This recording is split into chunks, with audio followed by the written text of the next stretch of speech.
Yeah, well, what we're going to be talking about next is Tim Wolf and what happened at Missouri State. And what's been going on there is there's been a lot of racial tension on the actual campus. And from my understanding, there's been a lot of racial tension. University of Missouri, excuse me, not Missouri State. University of Missouri. And from my understanding, there's been a lot of tension on the campus for quite some time when it comes to racial issues. There have been racial slurs and things like that over the past few years. And it's kind of been coming to a head, like we were talking about earlier. I think a lot of racial tension is kind of coming to a boiling point in a lot of places in this country. And at the University of Missouri, that's what happened. And what kind of sparked this was two separate events. One was a white student allegedly screamed a racial slur at a black student while they were actually in the cafeteria. And the black student didn't really take that too well, told everybody what happened. And then within the next couple of days, a swastika was smeared on a wall in human feces, and they created a swastika out of human feces for racial reasons. AKA shit or poop. Continue. Just saying. Just keeping it simple. Vocabulary. I know, right? I'm trying to use those synonyms you're talking about. Right. But yeah, so that's kind of, and this has kind of sparked like a big issue on campus because a lot of people feel like nothing's been done.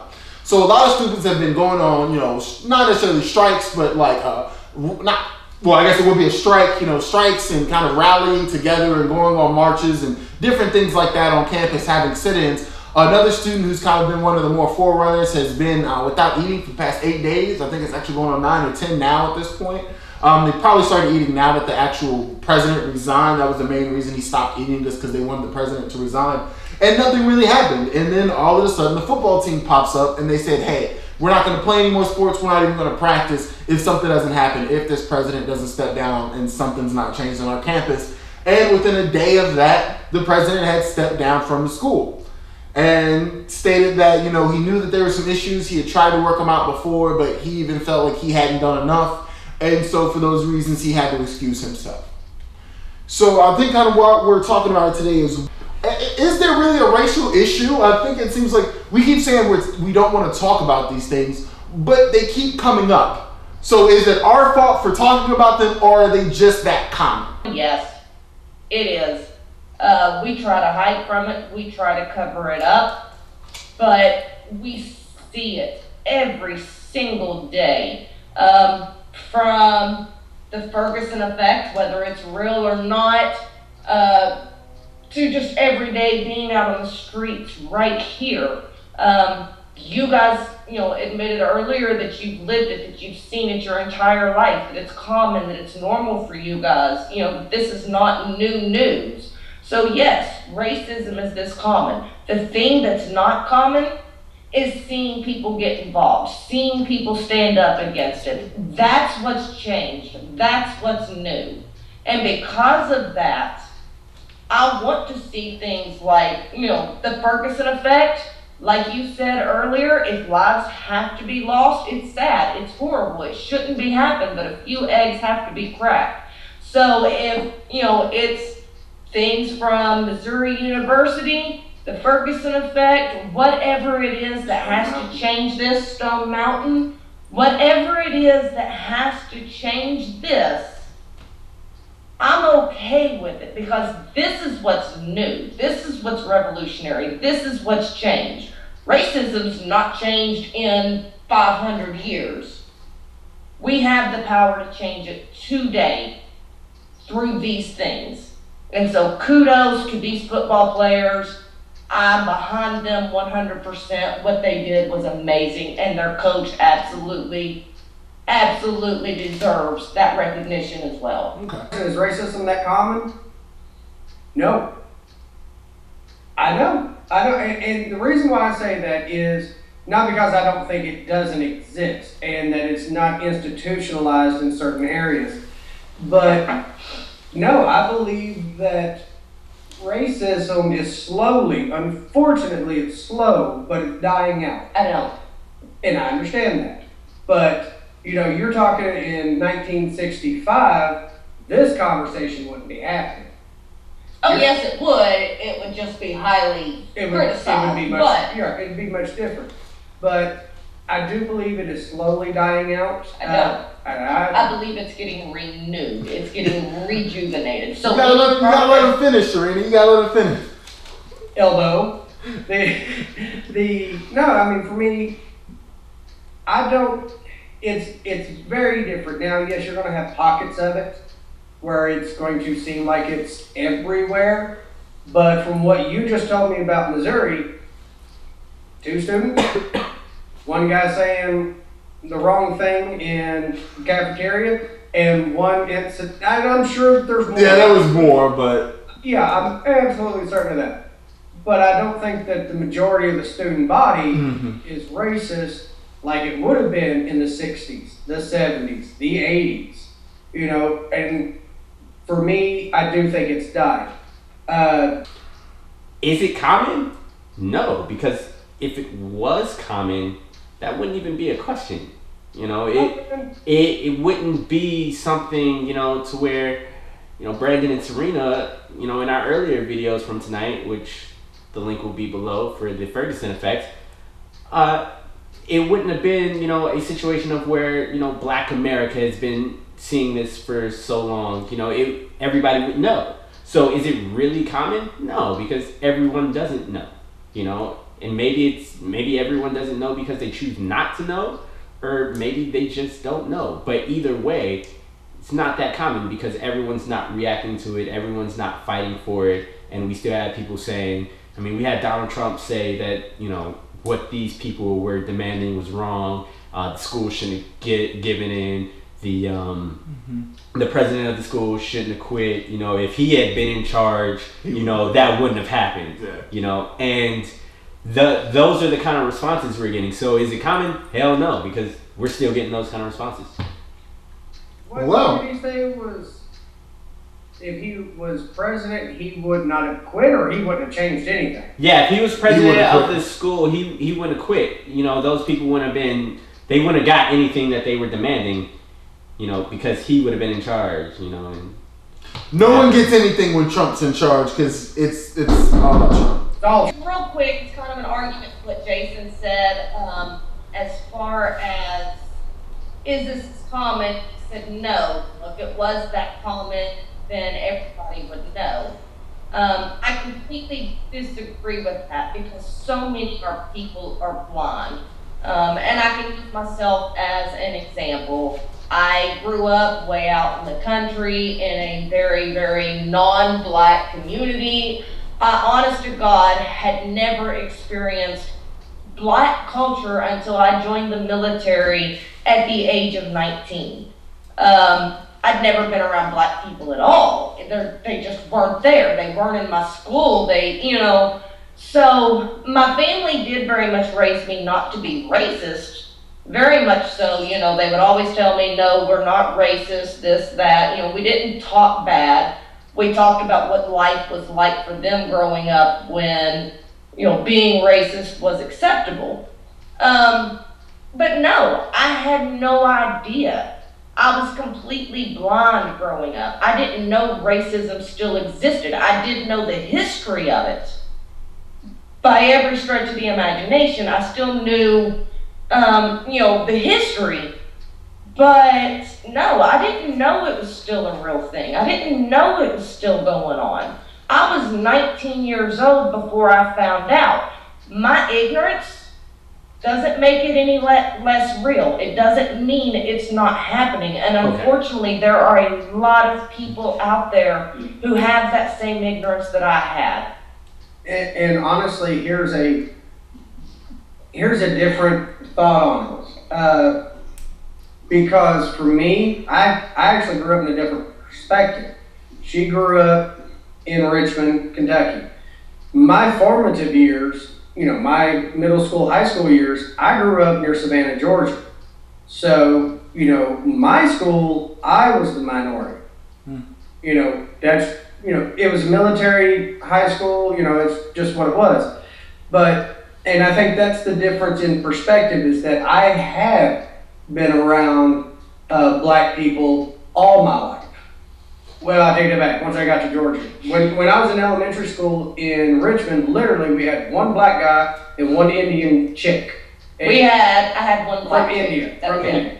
So, I mean, no, there wasn't a whole lot of culture experience and cultural exchange. There's not in Richmond, Kentucky. No, there's really not. But when it came to me going down to Georgia from Richmond, it was a culture shock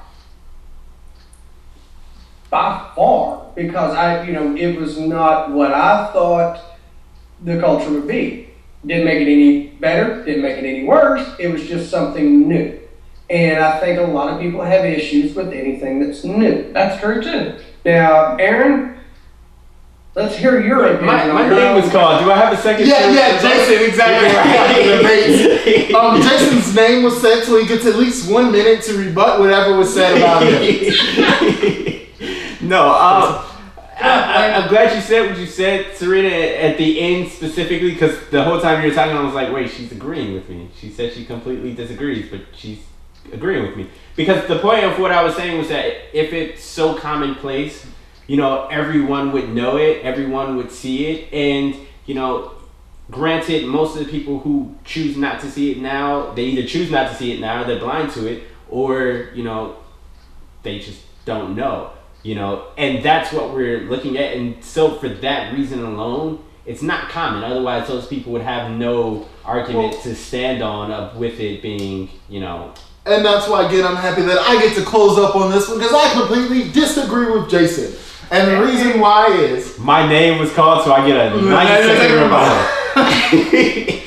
The reason I disagree is because I agree very wholeheartedly with what Sirena said. And I think it's the fact that it's not that a lot of people don't even choose to see. A lot of people are blind to it. Not even because they choose not to see it, but because our system has been created so well to show black as bad and white as good in our media, in our news, in our clothing. Like, in every aspect of our culture, a lot of people are so brainwashed, they don't even realize they're being brainwashed. You know what I mean? The same study as if you take children and you give them a toy and you give them a white toy. You ask them which one they like more, which one they rather want to play with. They choose the white toy. It is ingrained in us. So I think it's very common. I think it's very common because it's been institutionalized for so long. And he's just chomping at kids. They don't care about the color of the skin. Huh? Kids play with kids. They don't care about the color of the skin. I disagree with that. That's not what I'm saying. That's not what I'm saying. It's been proven. It was a study. I'm just saying the way that you think, not realizing that you're thinking that way. I'm saying children make racist decisions, not realizing they're racist because that's just what they've been taught to think. They think the black doll is ugly and the white doll is pretty. They're children. They don't know why they think that way. That's because that's the way they were programmed to think. So that's the way that they act. That's what you're talking about, yeah. No, I want a 30-second just slap you in the face with what you just said.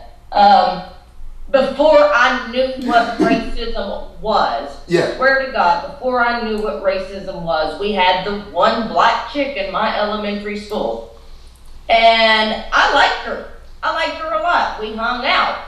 Within a day, I could tell the difference of how people were reacting to me, how people would hang around me. I lost friends. I lost people just not being there. Yes, you say kids will play with kids and they don't care about the color of their skin. I'm not gonna lie. I withdrew from her.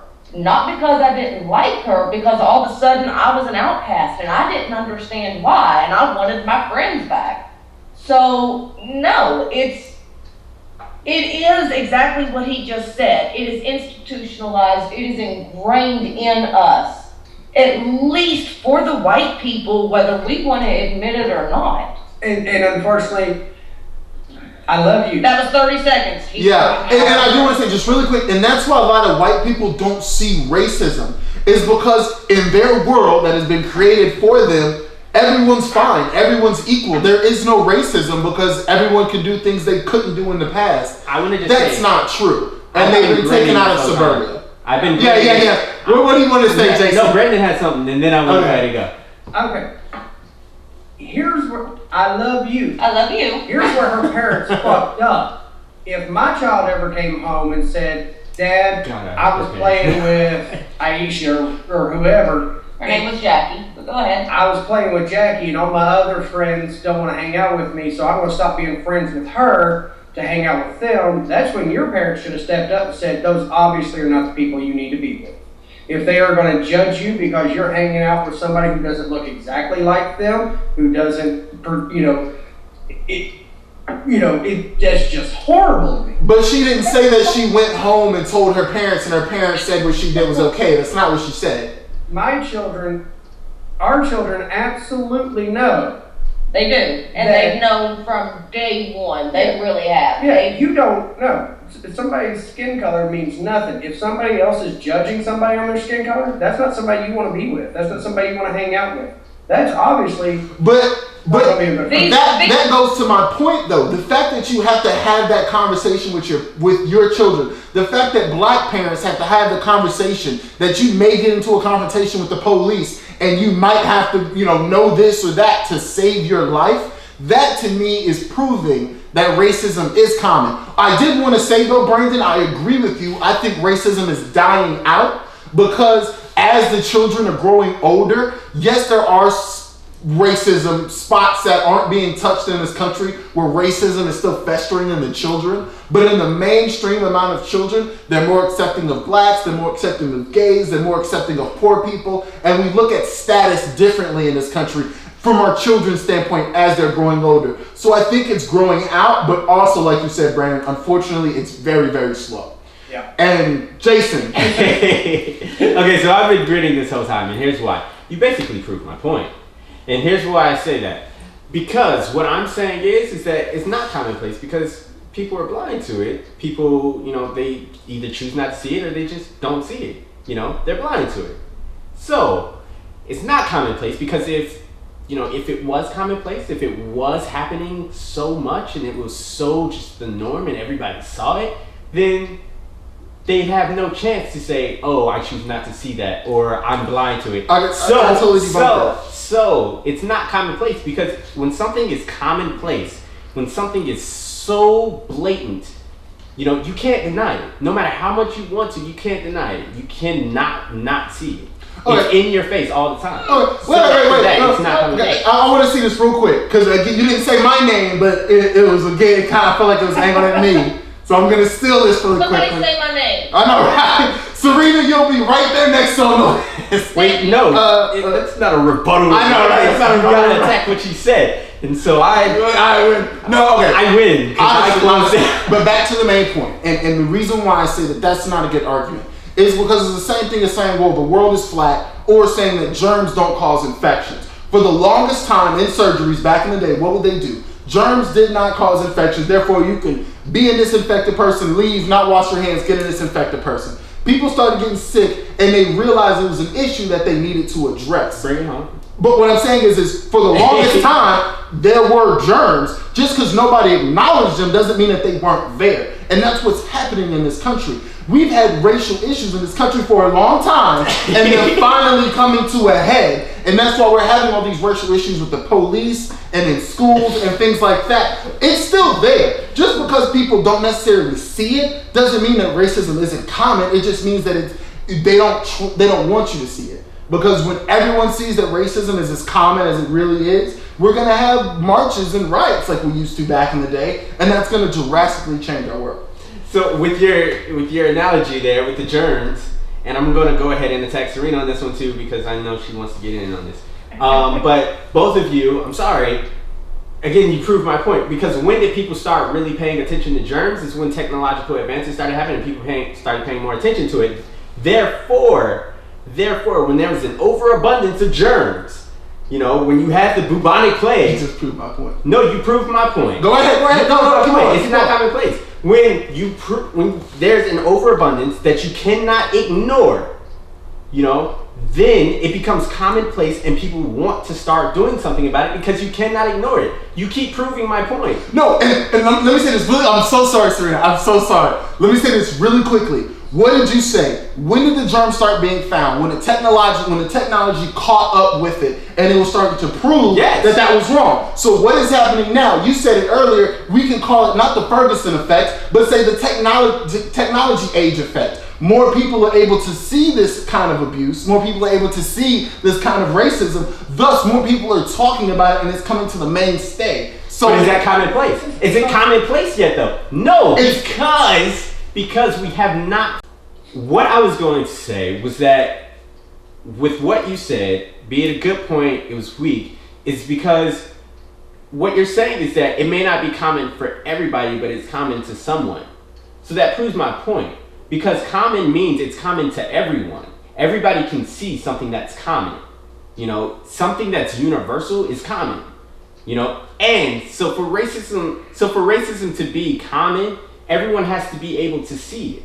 So it's not common because everyone doesn't see it, whether they choose to see it or not, whether they've never experienced, whatever. It's common to you and me because we see it. It's not common to Brandon and Sirena because they don't see it. Therefore, racism is not common. Only half of us have experienced racism. No, everybody has experienced some sort of discrimination. Everybody. Discrimination and racism are different. Yeah. Are different. They are different. Yeah. I agree. Well, I think we can come back to this another day. We're gonna leave this to the people in the comment section down below. Are me and Sirena using common wrong, or is Jaysin's understanding of common correct, and the fact that if everyone doesn't know it, it's not common? Or was Aaron's question just false? Or was my question horrible? Let us know in the comments below. We love your comments. Like, subscribe, come back to see DarkLion Collective again.